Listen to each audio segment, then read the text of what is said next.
Hi and welcome or welcome back to my channel. I'm Simon and today I'm back with my favourite videos to make, one of my favourite videos to watch on other channels, and that is my top books of the year. Well, last year, my top books of 2023. I've done something a little bit different this year in the fact that there are 12 novels because it was really the year of the novel for me. I didn't read as many short stories as I usually do.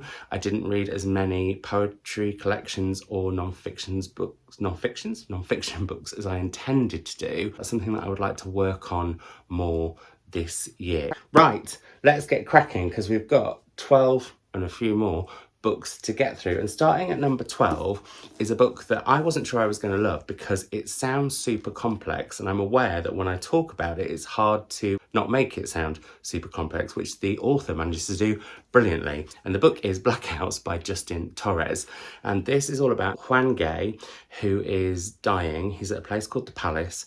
He's a gay man, and a younger gay man that he's met briefly before comes to be with him during this time, and they share their stories with each other, but also the bits of their past that they've kind of been blacking out even from themselves.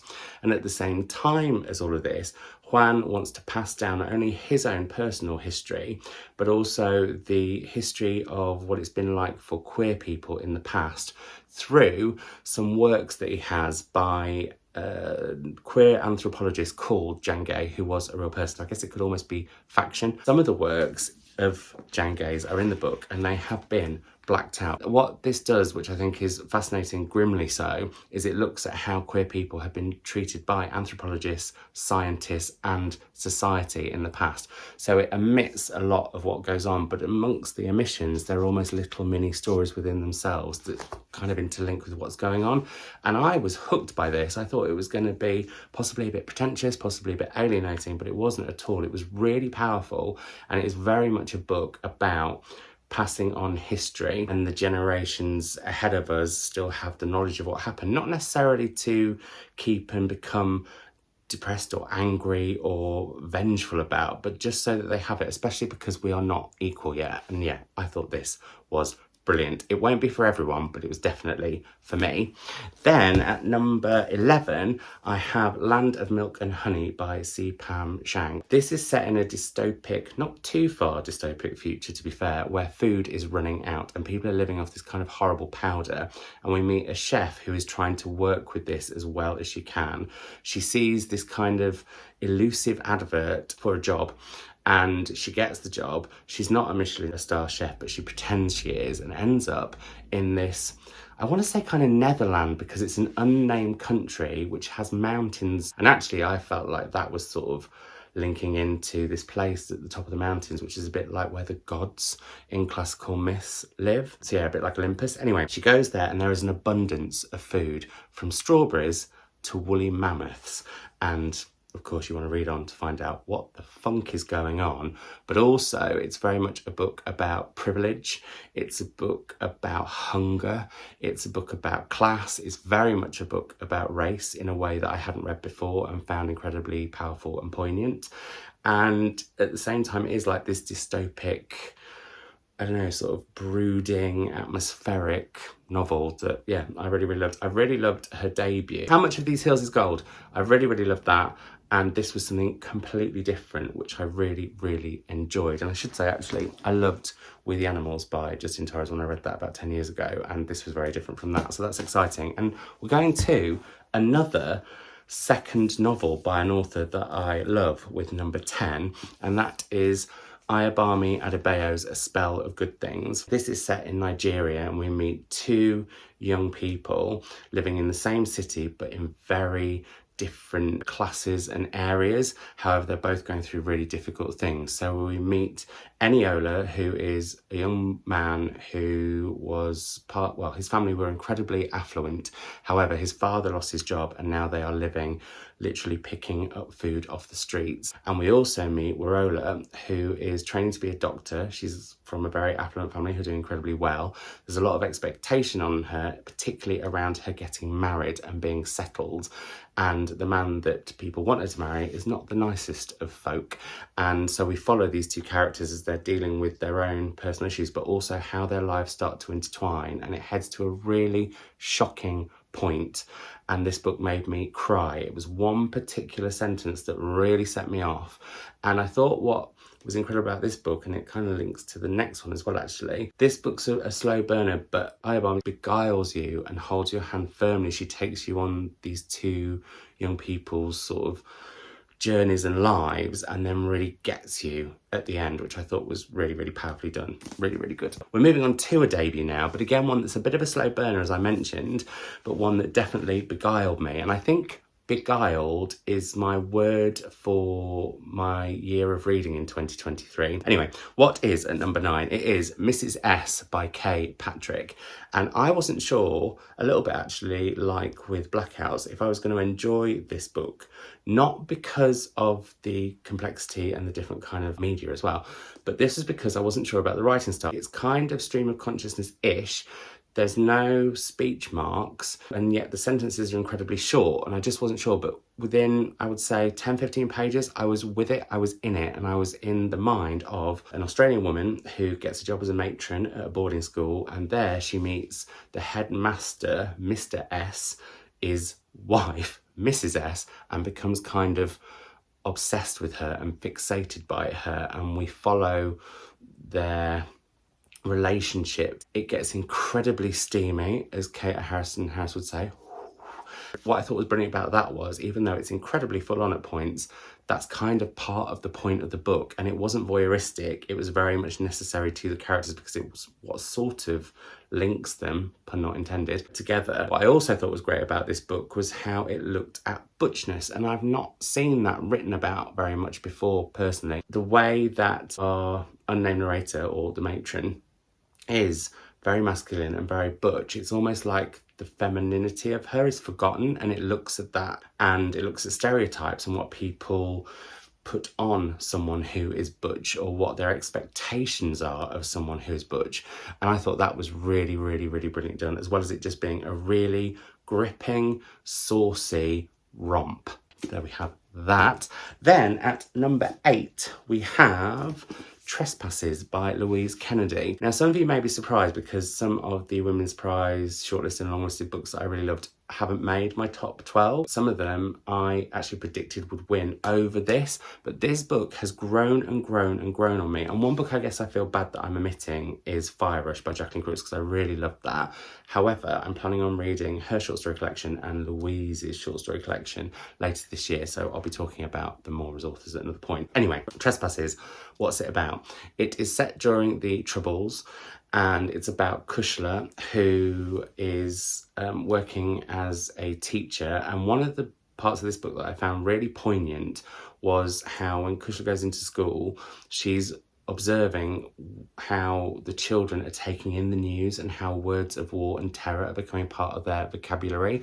And that happened quite early on. I was like, oh my goodness, this book, I get it. I also think it's one of the novels that's given me the most insight into the Troubles and its complexities. I've forgotten to say what also the book is about, which is in part Kushla has this affair with a married man called Michael, and that becomes very much part of the story. I don't want to spoil anything, but it's also about the relationship she has with some of her students, the relationship she has with people at the pub, and also the relationship that she has with her mother, which I thought was done really brilliantly. I just think it's an incredible book, and I think fully formed characters, flaws and all, and just a phenomenal novel, and I can't wait to read her short story and Jacqueline Crooks, as I mentioned. Then at number 7, The Poisonwood Bible by Barbara Kingsolver. 2023 was the year that I got into Barbara Kingsolver novels. I have tried before. I've tried The Lacuna twice and just not got it. I read Demon Copperhead because it was on the Women's Prize longlist, and then I was lucky enough to have Barbara on Sky Arts from Hay, which I presented last year. And in wanting to get to know more of her work, I finally headed to The Poisonwood Bible, which was my grand's favourite book. My gran just would have had no concept of before she died. She died sadly about 12 years ago now, in her early 60s, mid 60s. And she would have never believed that her grandson would have been sat on a stage with one of her favourite authors talking about one of her favourite books for a TV show. That would have just like... Anyway, that was just a little aside, sorry. Back to the book. It's a real chunkster, but I kind of not raced through it exactly, but I did devour it. And I think in part that's because of the way the story is told.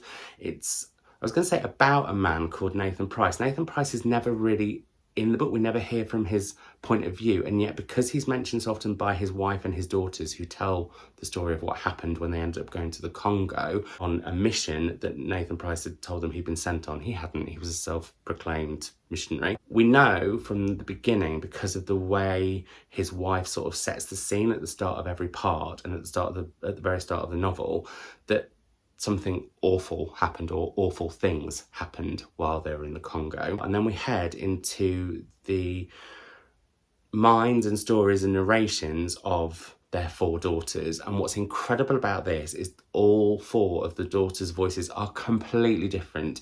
You have one who's pretty odious. You have one who absolutely loves playing with words and language, and I love that. You have one that's really innocent, and then you have one that's kind of a bit distant and sort of watchful. And I thought the way they all chime so differently that actually I wouldn't have even needed them to be introduced at each part, because I knew which voice it was so instantly after I'd read a few of them. I thought that was done brilliantly, and this sense of dread that builds up throughout the book is incredible. And also just the way that Barbara Kingsolver writes about the Congo and how this self-proclaimed missionary man comes there to spread the word of God and is not particularly well received, and why is handled so well. I totally get why it was one of my grand's favourite books. And it was interesting because as I read it, I kind of felt like I was talking to her a little bit without that making me sound bonkers. And number 6 is a book that actually came out last week here in the UK, and I think in America too. But I read it at the very end of December, or towards the very end of December, and it really, really got me. It was one of those books that as soon as I started reading it, I got the book tingle, which is something that I really, really love, and I don't get often. I wish I did, because it's a thrill. It instantly felt like I was in safe hands. I was instantly within a character really vividly and their world. It is The Storm We Made by Vanessa Chan. It's set initially in the 1940s, where we meet Cecily, and she is living in this town in Malaysia where young men are going missing, and one day her son becomes one of that number, and she believes that it is revenge from the world for something that she did a decade ago. And then we go back to the 1930s and the start of the Japanese occupation of Malaysia and see what happened, and go forward both in that timeline and in the 1940s. And in the 1940s, we also switch, funnily enough, linking to the Poisonwood Bible, we go into the narrations of her children as the book moves forward too. And the book just kind of goes off in all different directions, but yet at the same time all intertwines, and there are twists and turns. Actually, I prefer the term, there are surprises along the way. And I also think there are moments where you go, oh, but you were thinking it was coming. And I think Vanessa Chan does that on purpose, and I think that's a really, really generous thing for a writer to do for a reader, and I love that. It's the sort of book that, and I think my mum talked about this when we did our Slight Epic video on her channel about our reads for our Savage Prompts last year. She mentioned that when you read a really good historical novel, it can be better than reading a narrative non-fiction or an academic book, because you feel like through these fictional characters' journeys, you get to see so much and learn so much and want to go off and find out more. And that's very much what this book is about. I think it is an absolute corker, and I urge you all to get your mitts on it very, very soon, as I do obviously all the books in this list. At number 5, we have a book that will be no surprise, I'm sure, to many of you, and that is The Bandit Queens by Perini Schroff. I have to thank the Women's Prize, because I wouldn't have read this if it hadn't been longlisted, I don't think, even though I do find the cover really eye-catching. Oh my goodness, I loved this. This is all about a woman called Geeta who is living in this village in India where she's kind of become ostracized, and people fear her, or people think that she's a witch, and more importantly, a murderess, because they believe she murdered her husband. Did she? Didn't she? You'll have to read the book to find out. She is ostracized, and yet Geeta kind of welcomes it. It gives her a sort of freedom in other people's fear of her, and also because people don't want to mess with her, they just sort of leave her alone. Until they don't, because some of the women are not happy in their marriages, and so they come to her because they're like, well, you murdered your husband, can you help me murder mine? And we go on from there. And I think this book is an absolute powerhouse in terms of being a book that's got so much heart and soul. It makes you laugh but also is heartbreaking, horrifying, and really, really unsettling and difficult to read in parts. And that balance is done pretty much to perfection. I thought this was really, really fantastic, and I can't wait for whatever Perini Schroff is going to write next. I will be at the front of the queue for that.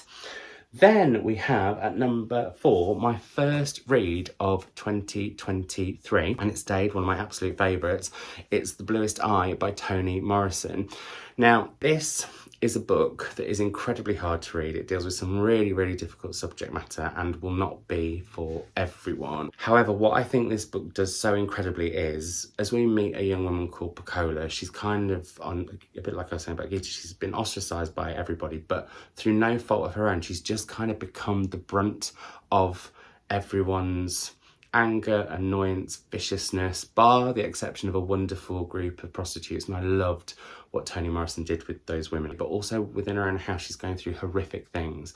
And what Toni Morrison does that I don't think I will ever forget is she puts us into the mind of a character who is so odious and awful, and she doesn't ask us to empathise or sympathise. That would be wrong. What she does is try to explain, not justify, but explain why somebody would become the person they become, the kind of monster that they would become. And I found that an incredible piece of writing, and I hadn't seen it really done like this before.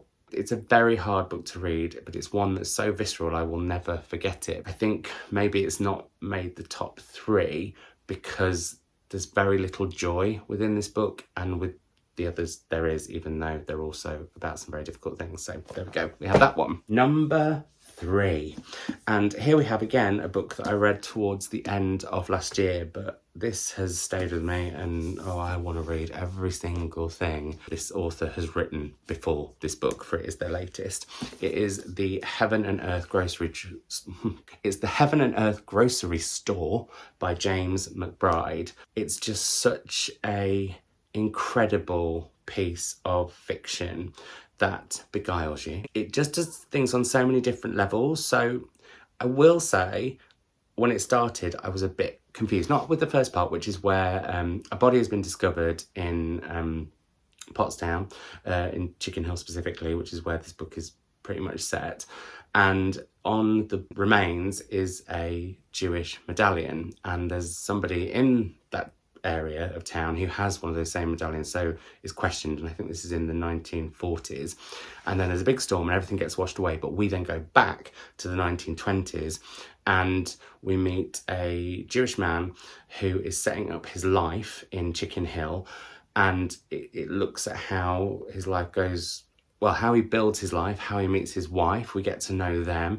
Then we move on to one of his wife's friends because she becomes ill and her friend comes look after it, and we move into this other family, a family of black people living in Chicken Hill, and it looks at where these communities come together, where they diverge. There's a really shocking part of the book that happens early on, so it's not a spoiler, where there is a Ku Klux Klan march, and everyone knows who the leader is within the town, another odious person whose mind we end up going into. The Jewish community and the black community just go into their buildings and just don't come out for the day, and then carry on as normal the next day. And that just, I was like, what happens is then we move on to this black couple and their nephew, and we then follow on. I just thought it was so brilliantly done, and I'm so grateful to a few people who raved about it. Didn't necessarily recommend it to me. I think Brett did, so thank you, Brett. There are a few people who mentioned it towards the end of the year that made me want to get my mitts on it, and I'm so glad I did. And now I just want to read everything, like I said, that James McBride has written, because I think he is a genius. Book number 2, which, if you are one of my patrons, you may very well be surprised at, because I've been keeping a log of my top 10 at the end of every month on Patreon. I'm going to carry on doing that again this year. So if you want to go and check that out, it's always linked down below. This was number 1 all year until December, and it is Cereus Blooms at Night by Shani Mutu. This is what I would describe as the perfect summer gothic novel. It's set in the Caribbean, but it really celebrates the humidity, the, how can I describe it, the gritty nature, and it's a book that came out in the 1990s. I think it was up for the Booker. I discovered this at Gaze the Word when I was shopping there with Mum, and it was face out on the shelves, and I was like, oh, I really, really want to try that. I've heard that Shani Mutu is a fantastic author, and I have a few of her other books on the shelves actually that I technically should have got to first, but I was really intrigued with this one. I picked it as a Patreon book club pick. Everyone loved it. I think this was probably the best one that we read all last year. What's it about? It's about a woman called Marla who ends up in a psychiatric home. It's not really a hospital, it's more like a home, and she's looked after by a nurse called Tyler. She's become mute, she sort of mumbles things to herself, but Tyler wants to find out her history, and so he starts to look into it, and as he does so, we find out the reason that she's in this place is because it looks like she has murdered someone. But has she? And if she has, what happened and why? And there are just these sort of gothic reveals more and more as it goes on. The tension gets more brooding, and I just thought this was incredible. But also, and this is probably one of the reasons that I really, really love this, is that the way this looks at sexuality and gender is incredible. And I think this book was way ahead of its time. I think this book is one that everybody should be reading. I'm so glad that Vintage have republished it as a classic. It's also helped me discover an author that I want to go and read on many more books by. I just thought this was an absolute gothic gem, a summer gothic gem. But I would say you could read this anytime. If you're looking for something gothic over the cold wintry months that's going to also warm you whilst luxuriating in the sort of decaying nature of nature, then yeah, I would get your mitts on this because it's phenomenal. Now, before I tell you what my number one book of 2023 was, I wanted to mention some books that weren't novels, because as I said, all of these so far have been my favourite short story, singular, of 2023 was The Void, which is the first story in Kate Atkinson's Normal Rules Don't Apply.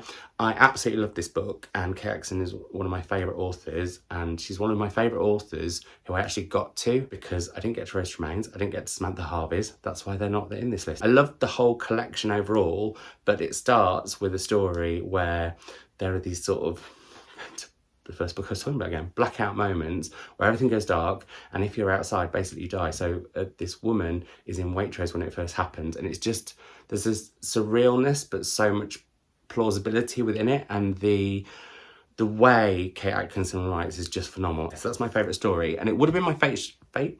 It would have been my fate. It would have been my favourite short story collection if I hadn't read The Dreaming by Andre Bagu, which again, this, as my patrons in that tier will know, has been like my number 2 or 3 book throughout the entire year since I read it. This is mainly all about queer men in the Caribbean. Well, it's not just about men in the present day, it goes back to the early 1900s.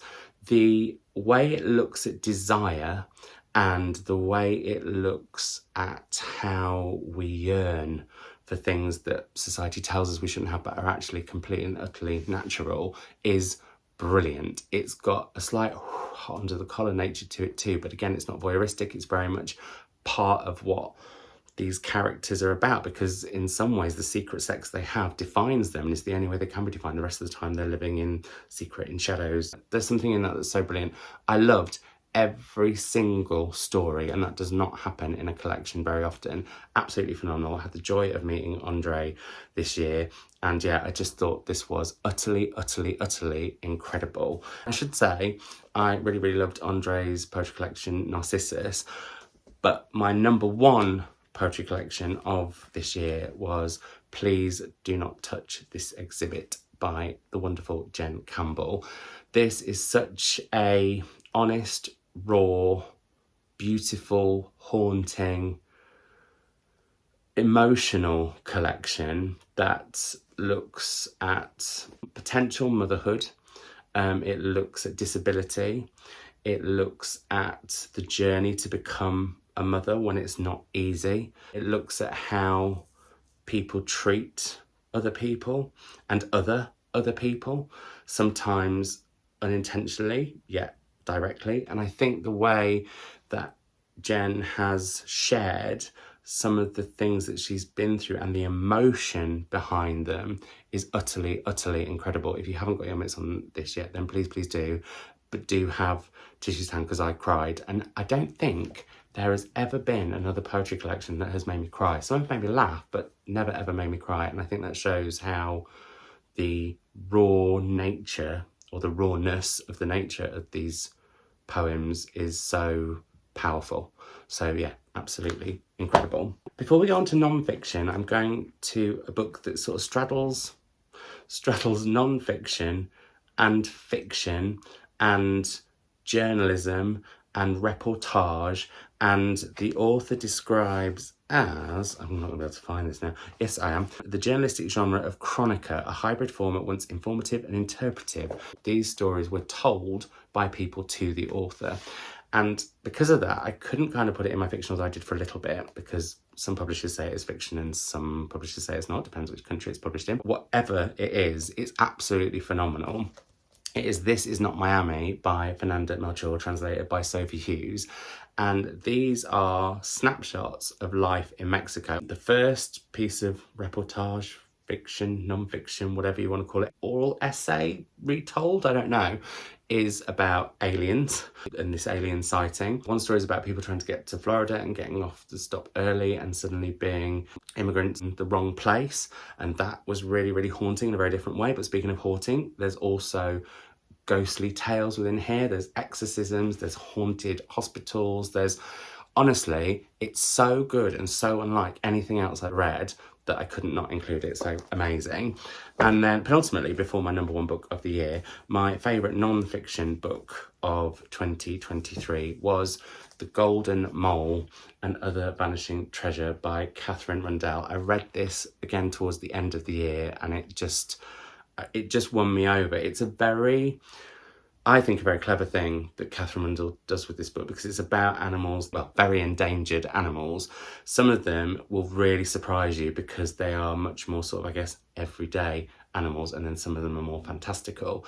And she looks at the fascinating facts around those animals, but also looks at the historical relationship between humans and those animals, then looks at why they're so endangered, but then goes back to celebrating them. So even though, because of the, sorry, pun not intended, nature of the book being about endangered species, animals possibly on the verge of extinction, she looks at how we may be able to save them, but also why, because they're so miraculous and magical and wonderful. And I just thought that's what this book was: magical, miraculous and wonderful. And I am going to go on a bit of a Rundell readathon this year, I think, because I want to try lots more of her books. I have read one of them before, The Explorer. I really want to go to more of her work. So, drum roll.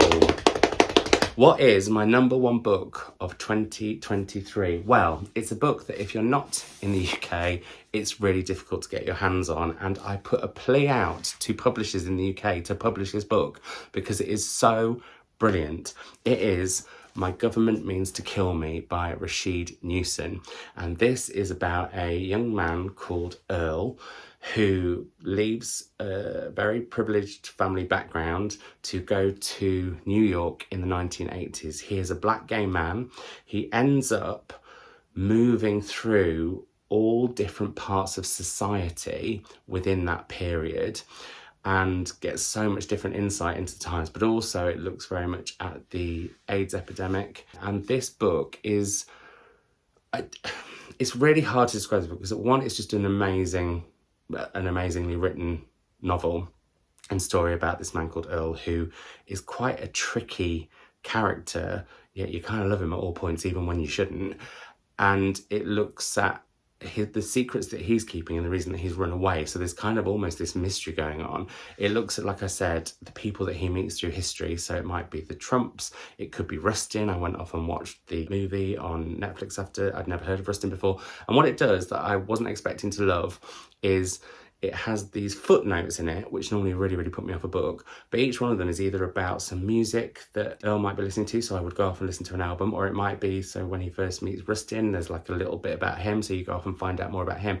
It never breaks the story, it just constantly adds to the story, and I think that is brilliant. I just thought this was phenomenal. It has made me go off and find out so much more about history at that time and people at that time. I mean, I didn't know about the Trump family and what they were doing in terms of social housing and how they were ripping people off. That's in here.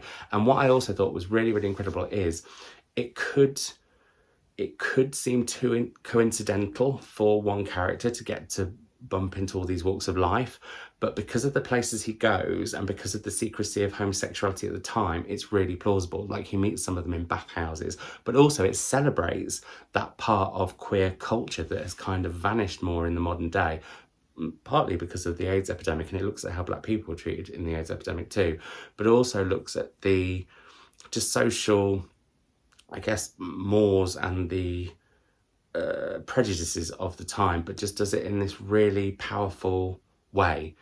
I don't know what else to say about this other than that it's utterly fantastic, and I'm so pleased that I have read it, and I really want everyone to read it, so I really want it to get published over here and everywhere. And there ends my top books of 2023. A bit of a long video, but one that I hope you really enjoyed. I would love to know if you've read any of these books and what you thought of them. I'd love to know what your top 1, 3, 5 books of the year were. If you've done a best books of the year video, link that down below. If you've not got a channel but you want to list your favourite books of the year, I would love that in the comments below, because it will send me off to find some fabulous new to me books, or send me off to my shelves to go and pick some of the books I've already got. 2023, definitely the year of the novel, as you can see. I don't know how this year's going to go. I was going to say maybe at the end of 2024, at the beginning of 2025, when I do my best books of 2024, I'll try and mix non-fiction, fiction, poetry and everything. But we'll see how the year goes. It's a whole year of delight ahead, hopefully. Anyway, I'm going to go, but I hope you enjoyed that, and I will see you in another video very, very soon.